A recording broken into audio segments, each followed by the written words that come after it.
seikkailee.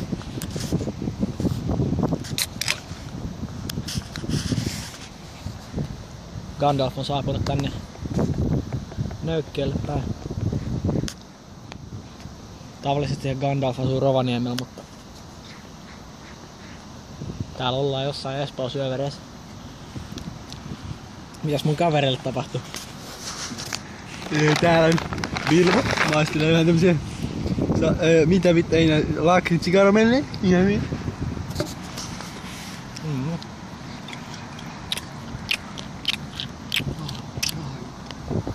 Niin, vittu. Vilmo on ostanut just kaamea tämmösen limuja. Vittu.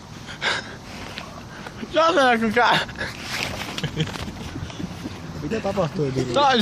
Saatana kun käveli sieltä Lillistä poispäin. Jumalauta puhutaan jonnekin rahat ja en enää tiennyt missä ne on ja vittu 8 € meni hukkaan. Vitutti ihan saatanasti ja ajattelin, että varmaan joku musta herra on taskussa kävelee vitu onnellisena jossain niiden kanssa. Vittu ihan saatanasti. Siellä on uusi ystävä. Onneksi on piippu.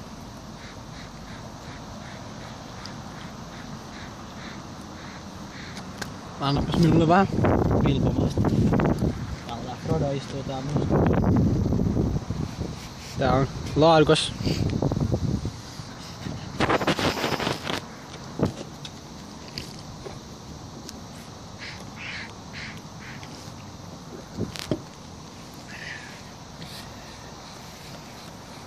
Täällä ollaan joo.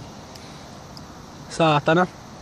Vähän aikaa sitten oltiin muiden ystävien kanssa, niin toi Legolas sai vähän työntää Gandalfia, kun Gandalf oli ottanut vähän vettä vahvempaa, vettä väkeämpää, niin sitten Legolas sai kerätä Gandalfia ostoskärryissä ympäri kauppakeskusta, kun Gandalf oli vähän huppelissa.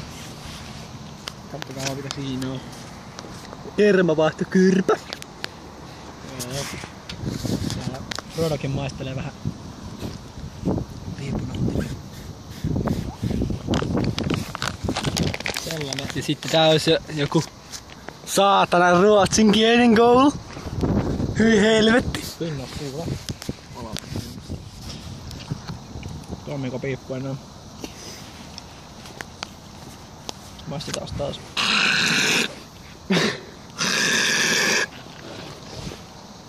Nyt ei piippu pala, mutta ehkä se sytytään pian uudelleen. Täällä ollaan. Tää näihin tunnelmiin Gandalf, Bilbo ja Frodo kuittailevat.